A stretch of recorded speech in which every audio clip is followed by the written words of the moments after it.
삶의 자취를 따라가리라 믿습니다. 유명한 작가인 나다니엘 호손의 큰 바위 얼굴이라는 그런 단편 소설이 있습니다. 아마 우리가 중고등학교 시절에 교과서에 실려 있던 이야기입니다. 아마 46년간 우리나라 중고등학교 교과서에 실려 있었다고 합니다. 내용은 어느 작은 산골 산지의 마을의 이야기입니다. 그 마을에는 마을 뒤편으로 형성된 높고 큰 계곡 위쪽에 사람 형상을 닮은 큰 바위가 있었다고 합니다. 그 모습이 마치 인자하고 평안하고 정말 사랑이 많아 보였던 그런 사람의 얼굴과 너무 닮았습니다. 그래서 그 마을에서는 저 바위가 큰 바위 얼굴이다 그렇게 불렀고, 그 큰 바위 얼굴은 그 마을의 상징이 되었습니다. 그 마을에는 큰 바위 얼굴과 관련된 많은 전설과 이야기들이 흘러나오는데, 그 마을 사람들은 한 가지 전설을 믿었습니다. 그것은 바로 언젠가는 우리 작은 마을에서 저 큰 바위 얼굴을 닮은 사람이 정말 위대하고 훌륭한 인물이 나올 것이다, 그런 전설과 이야기를 믿었습니다. 그 마을에는 어네스트라고 하는 어린 한 소년이 있었습니다. 이 소년도 그 전설을 믿었습니다.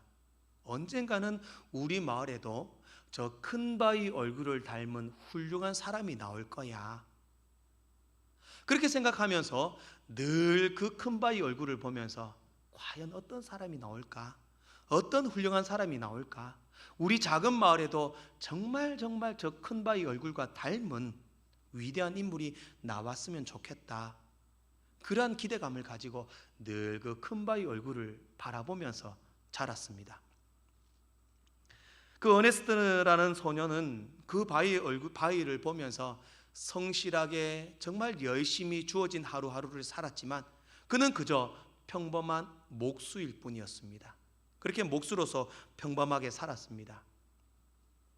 그렇게 시간이 흐르고 지나면서 이제는 그 큰 바위 얼굴을 닮은 위대한 인물이다라는 그런 인물이 그 마을에서 한 명, 두 명 나오기 시작했습니다.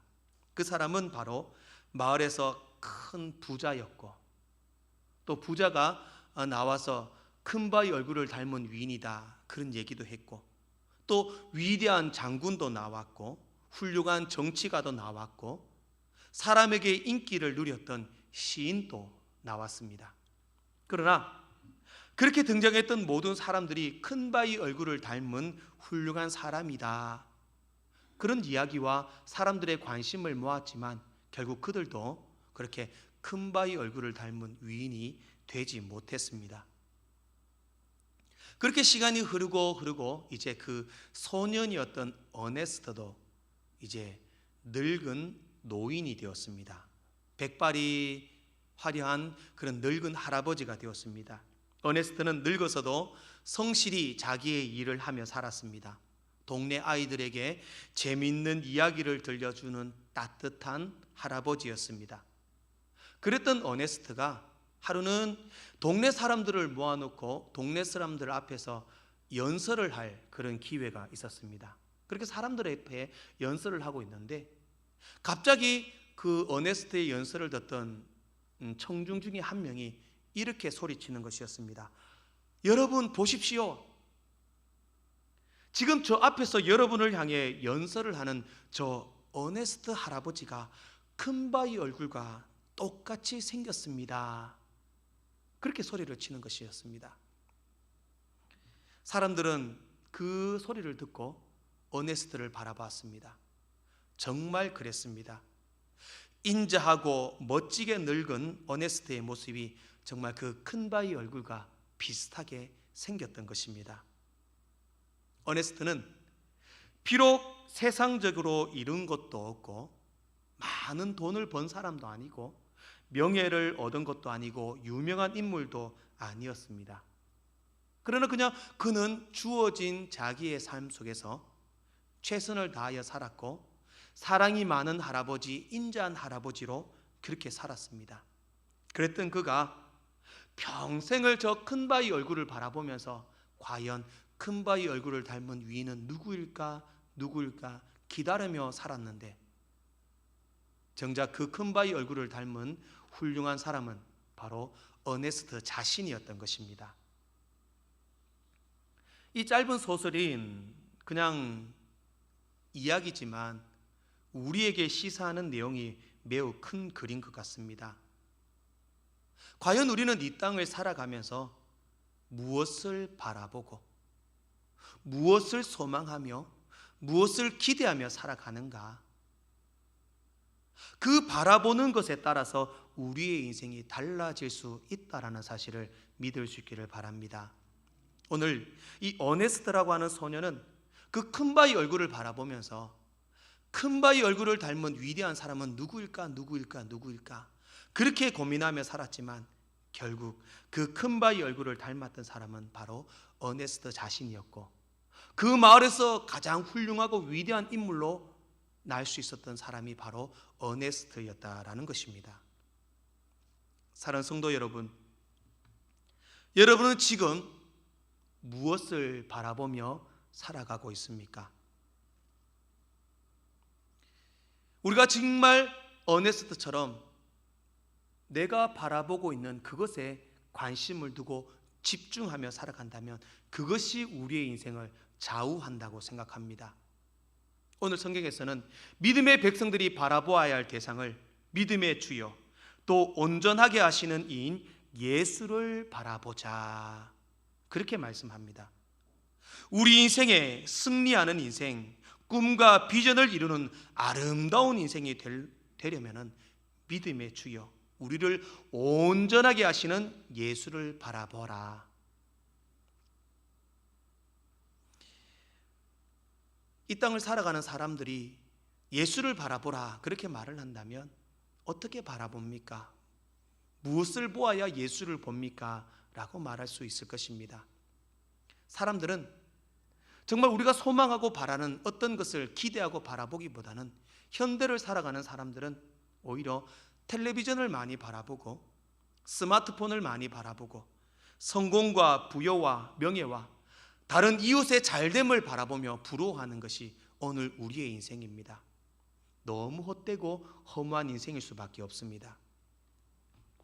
호주의 어떤 아이가 학교를 가다가 길을 걸어가다가 땅바닥에서 5달러짜리를 하나 주었다고 합니다. 너무 기쁘고 행복했다고 합니다. 그래서 그때부터 그는 땅바닥만 보고 살았습니다. 땅바닥만 보고 살았던 그 결과가 얻은 것이 무엇이냐?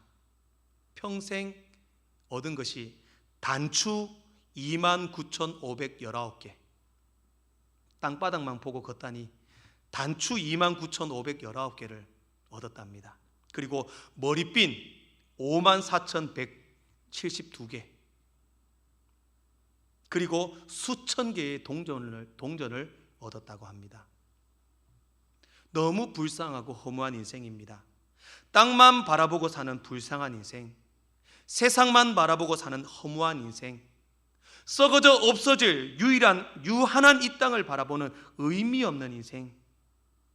우리는 그러한 인생이 되지 않기를 원합니다. 우리는 영혼을 바라볼 수 있기를 원합니다. 우리의 영생의 소망이신 예수를 바라볼 수 있기를 간절히 소망합니다. 저는 오늘 본문 말씀을 중심으로 우리의 삶의 주인이 되신 예수를 온전히 바라보는 것, 예수를 바라보는 것이 무엇이냐, 거기에 대해서 살펴보며 참 예수를 바라보며 승리하며 이 땅의 주인으로 살아갈 수 있는 귀한 믿음의 권속들 되시기를 주님의 이름으로 축복합니다. 첫 번째로, 예수를 바라보는 것은 예수님을 따라가는 것입니다. 2절 말씀에 보면은 믿음의 주요 또 온전하게 하시는 이인 예수를 바라보자, 그렇게 말씀합니다. 여기서 바라본다라고 하는 이 단어는 어떤 우리가 눈으로 무엇을 본다, 멀뚱멀뚱 쳐다보고 있다라는 그런 의미가 아닙니다. 이 본다라는 단어는 따라간다라는 의미를 가지고 있습니다. 특별히 믿음의 주요라는 이 주라는 단어는 헬라어 원문으로 아르케고스라는 단어를 씁니다. 아르케고스. 원래 성경의 신약 성경에 나오는 주인이다, 주님이다, 주라는 단어는 보통 큐리어스라는 단어를 씁니다. 큐리어스. 큐리어스가 주인이요 주님이라는 그런 뜻입니다. 그러나 유독 오늘 본문의 믿음의 주요라는 이 주라는 단어에서는 아르케고스라는 단어를 씁니다. 이 아르케고스라는 단어는 개척자다, 선구자다, 지도자다 그런 뜻을 가지고 있습니다. 즉 믿음의 주요라는 뜻은 우리보다 먼저 앞서가신 예수님, 우리의 본이 되시고 모범이 되시고 우리 인생의 표대가 되신 예수님, 그분을 따라가라, 이런 의미가 된다라는 것입니다. 누구나 인생을 살아가면 좌절과 절망과 실패를 맛볼 수밖에 없습니다. 왜냐하면 모두가 인생의 초행길이기 때문입니다. 이런 생각을 해봅니다. 내 인생을 한 번 더 산다면 공부도 열심히 할 것이고 실수도 줄일 것이고 지금 남편 안 만날 것이고 지금보다 훨씬 좋은 삶을 살 수 있을 것이다, 한 번 더 산다면. 그러나 인생은 딱 한 번밖에 없습니다. 딱 한 번밖에 없는 인생 길이기 때문에 앞 일이 어떻게 될지 모르고 그 길을 어떻게 갈지 모르기 때문에 실수와 절망과 실패가 있을 수밖에 없습니다. 처음 가는 길이기 때문입니다. 그러면 처음 가는 이 길에 우리가 실패를 줄이고 절망을 줄일 수 있는 방법은 먼저 가보신 그분의 길을 따라가는 것입니다. 우리 인생을 지도하고 예비하시는 분은 오직 예수 그리스도이십니다. 예수님을 따라가는 것이 쉽게 가는 길입니다. 예수님을 따라가는 것이 실패를 줄일 수 있는 길입니다. 정말 평안한 인생, 정말 쉬운 인생, 기쁘고 즐겁고 감사함이 넘치는 인생을 살고 싶으십니까? 그렇다면 우리보다 먼저 걸어가신 예수님을 따라갈 수 있기를 간절히 소망합니다. 그것이 가장 쉬운 길입니다. 그것이 가장 편안한 방법입니다. 그러면 예수님을 보고 따라가는 것, 예수님을 보고 따라가는 것이 무엇이냐? 이렇게 어머니들이 자녀들을 데리고 사람이 많은 관광지나 여행지나 시장을 가면 꼭 하는 말이 있습니다. 엄마 꼭 붙들고 따라와야 돼. 놓치지 마. 놓치면 길을 잃습니다. 놓치면 안 됩니다. 우리의 인생도 마찬가지입니다. 예수님 놓치면 인생 끝나는 겁니다. 오로지 우리보다 먼저 가신 예수님을 바라보고 그분을 따라가는 길만이 승리의 길입니다. 예수님을 따라가는 것 쉽지 않습니다. 예수님을 따라가는 것, 예수님을 따라가는 것이라고 말한 그 단어 앞에는 항상 붙는 수식어가 있습니다. 성경 말씀을 한번 보겠습니다. 화면을 한번 띄워주시죠. 한번 보겠습니다. 네, 조금 잘못 띄었는데요. 누가복음 14장 27절 말씀입니다. 누가복음 14장 27절 말씀 제가 읽어드리겠습니다. 누구든지 자기 십자가를 지고 나를 따르지 않는 자도 능히 내 제자가 되지 못하리라. 마태복음 10장 38절입니다. 또 자기 십자가를 지고 나를 따르지 않는 자도 내게 합당하지 아니하니라. 누가복음 9장 23절입니다. 또 무리에게 이르시되 아무든지 나를 따라오려거든 자기를 부인하고 날마다 제 십자가를 지고 나를 따를 것이니라. 마가복음 8장 34절입니다. 무리와 제자들을 불러 이르시되 누구든지 나를 따라오려거든 자기를 부인하고 자기 십자가를 지고 나를 따를 것이니라. 마태복음 16장 24절입니다. 이에 예수께서 제자들에게 이르시되 누구든지 나를 따라오려거든 자기를 부인하고 자기 십자가를 지고 나를 따를 것이니라. 공통적으로 하는 말씀이 있습니다. 나를 따라오려거든 무엇을 지라? 십자가를 지라. 십자가를 지라. 예수님을 따른다고 하는 것은 십자가를 지는 삶입니다. 십자가를 지는 삶입니다. 예수님을 바라보고 예수님을 따라가는 삶은 십자가의 삶을 살아가는 것입니다. 예수님의 삶은 한 단어로 요약한다면 십자가입니다. 온 인류를 위하여 대속의 죽음을 죽으셨습니다. 우리를 위하여 죽으셨습니다. 우리를 위하여 그 고난의 십자가를 지셨습니다.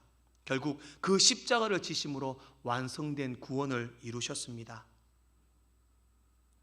십자가는 그냥 교회 종탑에 매달려 있는 장식이고 우리 목걸이에 걸려 있는 액세서리가 아닙니다. 십자가는 예수님의 사랑입니다. 십자가는 예수님의 희생입니다. 십자가는 예수님의 섬김입니다. 십자가는 예수님의 겸손이십니다. 십자가는 예수님의 우리를 향한 구원의 약속이십니다. 내가 주님을 따르길 원한다면 그 십자가의 삶을 살아야 합니다.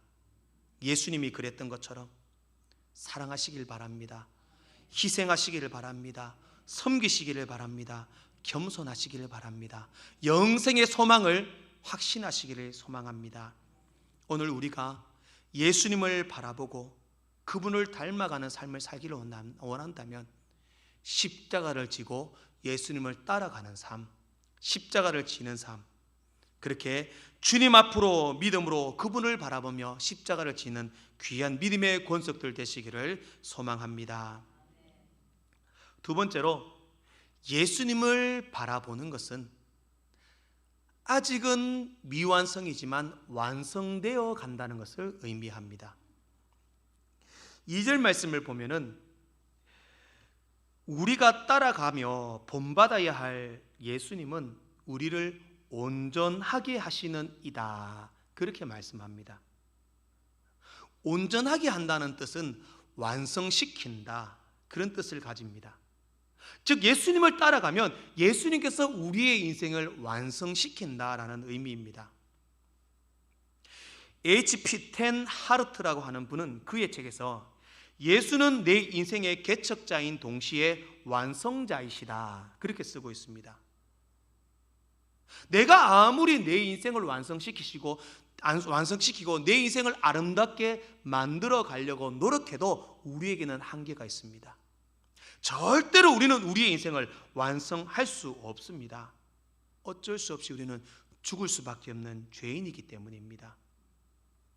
멸망받을 수밖에 없는 죄인이기 때문입니다. 그런 우리를 위하여 예수님은 우리의 인생을 완성시키기 위하여 죄로 죽을 수밖에 없는 우리들을 위하여 십자가를 지셨고 온갖 조롱과 핍박 속에서도 묵묵히 십자가를 지셨습니다. 하나님의 아들 독생자 예수 그리스도가 인간이 되셔서 사람이 겪을 수 있는 모든 고통과 아픔을 겪으셨습니다. 물과 피를 다 쏟아내시고 십자가에 달려 죽으셨습니다. 그 죽음은 죽음으로 끝난 것이 아니라 3일 만에 그 사망 권세를 깨고 영원히 부활하셨습니다. 부활의 주님은 지금도 하늘 보좌 우편에 앉으셔서 우리를 위하여 중보하고 계십니다. 그 예수님의 십자가와 영생의 부활을 믿는 자는 영생의 천국이 있음을 믿습니다. 불안한 이 땅을 살아가지만 우리는 영생의 소망을 믿고 천국의 영생의 길을 걸어가는 완성된 인생임을 믿습니다. 완성된 천국 백성임을 믿습니다. 예수님은 그렇게 불안하여 죽을 수밖에 없는 미완성이었던 우리의 인생을 우리보다 앞서 가셔서 그 십자가의 고난과 부활의 영광으로 우리의 인생을 완성시켜 주셨던 것입니다. 맥스 루케이도 목사님의 너는 최고의 걸작품이다 라고 하는 우리 어린이들이 보는 그림책이 있습니다. 제가 그 그림책을 너무너무 재밌게 봤습니다. 그 그림책에는 어떤 이야기가 있냐면 험이라고 하는 작은 애벌레의 이야기입니다. 험이라는 애벌레는 늘 자기 자신에게 불만이 있었습니다. 왜냐하면 자기 모습이 안 예쁘다는 것입니다. 하늘에 나는 새는 날아다니고 무당벌레 많은 곤충들을 보면은 날개도 있고 날아다니고 너무 예쁜데 자기는 꿈틀꿈틀 기어다니고 흉측스럽고 못생긴 애벌레다. 그것이 너무 싫었습니다. 볼품없는 나뭇잎을 먹고 볼품없는 풀 사이에 꿈틀꿈틀 기어다니고 볼품없는 자기 모습에 너무너무 실망하고 괴로워하며 살았습니다. 그러던 어느 날 호미가 너무 괴로워서 밤에 하나님 앞에 기도했습니다. 하나님, 왜 저를 이렇게 볼품없는 애벌레로 만드셨습니까? 다른 친구들은 너무 멋있게 생겼잖아요. 저는 너무 슬프고 괴롭습니다. 하나님 왜 저를 이렇게 만들었습니까? 그렇게 원망하며 하나님 앞에 기도했습니다. 그때 하나님이 허미에게 이렇게 응답하셨습니다. 허미야, 걱정하지 말아라. 내가 얼마나 예쁜데, 너 정말 예뻐. 그리고 너는 아직 완성되지 않았어. 나는 너를 최고의 걸작품으로 만들고 있는 중이야. 그러니 힘을 내. 그렇게 말했습니다.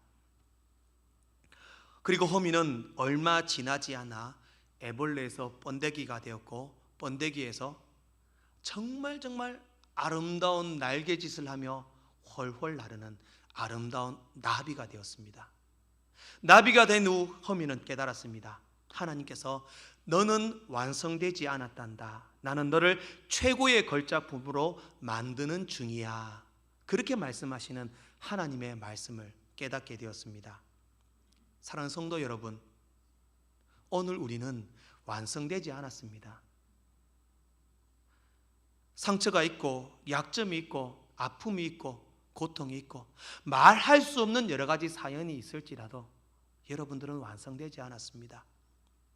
주님의 십자가와 그 보혈의 능력 믿고 예수만 바라보고 달려갈 때에 저 천국에서 주님과 영생복락을 누릴 그때 아름다운 날개짓을 하며 나비처럼 훨훨 날아 저 천국에서 주님과 아름다운 잔치를 누릴 때 그때 우리는 비로소 완성될 줄 믿습니다. 그 완성될 그날을 위하여 주님은 우리에게 이렇게 말씀합니다. 아직 너희들은 완성되지 않았어. 나는 너를 최고의 걸작품으로 지금 만들고 있는 중이야. 우리를 온전케 하시는 예수를 바라보기를 원합니다. 예수님만 바라보며 예수님만 섬기며 믿음으로 달려가시길 원합니다. 그 주님께서 여러분들을 최고의 걸작품으로 완성품으로 만들어 주실 것입니다. 마지막 세 번째로 예수님을 바라보는 것은 버리고 돌아서고 인내하는 것을 의미합니다. 한번 따라합시다. 버리라, 돌아서라, 인내하라. 우리 1절 말씀을 같이 함께 읽어보겠습니다. 시작. 이러므로 우리에게 구름같이 둘러싼 허다한 증인들이 있으니 모든 무거운 것과 얽매이기 쉬운 죄를 벗어버리고 인내로서 우리 앞에 당한 경주를 하며. 아멘. 버리라, 돌아서라, 인내하라. 주님을 바라보는데 반드시 필요한 것입니다.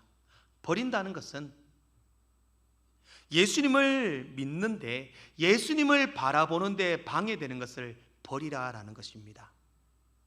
하나님께서는 항상 주의 백성을 부르시기 전에 버리는 훈련을 하셨습니다. 아브라함을 부르셨을 때는 본토 친척 아비집을 떠나고 버리게 하셨습니다. 야곱도 정든 고향을 버리게 하셨습니다.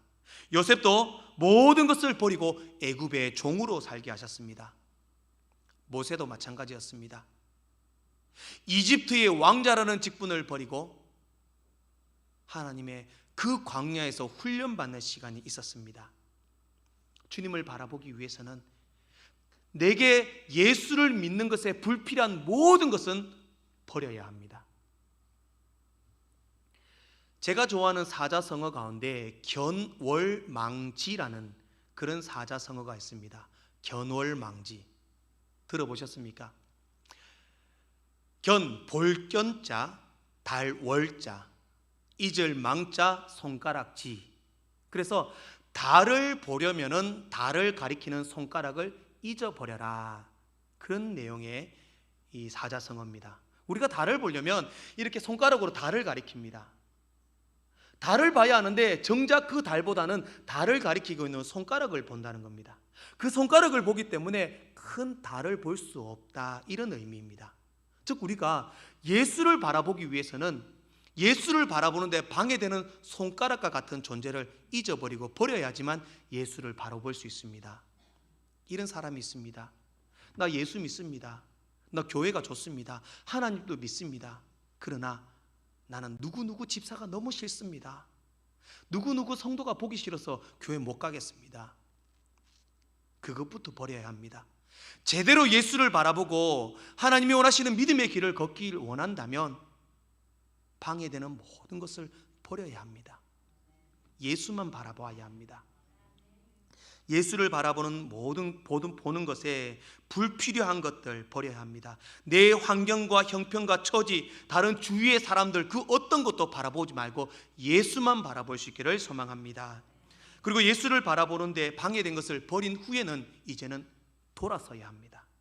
무엇으로 돌아서야 하냐? 무거운 것과 얽매이기 쉬운 죄로부터 돌아서야 합니다. 무거운 것과 얽매이기 쉬운 죄가 무엇이냐? 모펫이라는 학자는 우리가 메어 달리고 있는 죄, 벵겔이라는 학자는 치명적인 죄, 웨인 마우스는 우리의 발목을 잡고 있는 죄, 그렇게 말합니다. 그러면 예수를 바라보는데 방해되는 것을 버렸고 이제는 돌아서는데 어떻게 돌아서야 하냐? 우리의 발목을 잡고 있는 치명적인 죄로부터 돌아서라. 사람은 누구에게나 약점이 있습니다. 물질에 약한 사람, 성적인 것에 약한 사람, 권력과 명예에 약한 사람, 도박에 약한 사람, 교만, 험담, 시기, 질투, 분쟁, 다툼, 이기적인 것, 그런 약한 것이 우리에게 무거운 것과 얽매이기 쉬운 죄가 될 수 있다라는 것입니다. 그런 내가 약한 세상적인 죄로부터 돌아서야 합니다. 쉽지 않습니다. 그러나 우리가 정말 주님을 바라보고 예수를 따라가는 완성된 삶을 살고 싶다면 과감하게 돌아서야 합니다. 버려야 합니다. 끊어내어야 합니다. 그리고 세 번째로는 참고 인내하며 경주해야 합니다. 하루아침에 주님 바라본다고 내 삶이 달라지지 않습니다. 무던히 예수님을 바라보고 끝까지 십자가의 길을 걸으며 예수님을 따라가는 삶, 그렇게 살았는데도 내 삶이 달라지지 않을 수도 있습니다. 달리기 하는 경주자가 처음부터 내가 달려서 1등하지 못했다고 포기한다면 그 사람은 끝까지 목표점에 도달할 수 없습니다. 참고 인내하며 마지막까지 하나님 나의 삶을 붙들어 주시려는 믿음 가지고 달려가야 합니다. 죽음의 그 순간까지 예수를 바라보아야 합니다. 참고 견디고 인내하고 성실히 우리의 길을 걸어간다면 다 늙은 할아버지가 된 어네스트가 그 큰 바위 얼굴을 닮은 사람이 될 수 있었던 것처럼 마지막 죽음의 그 순간에 우리 사랑하는 집사님, 권사님, 장로님, 예수님 닮은 사람이었습니다. 그러한 고백들이 사람들로 통하여 들려질 수 있기를 소망합니다. 사랑하는 성도 여러분, 결국 우리는 예수밖에 없습니다. 세상을 향해 눈을 돌려봤자 세상은 우리에게 절망과 좌절만 줄 뿐입니다. 오직 예수만 바라볼 수 있기를 간절히 소망합니다. 기도하겠습니다.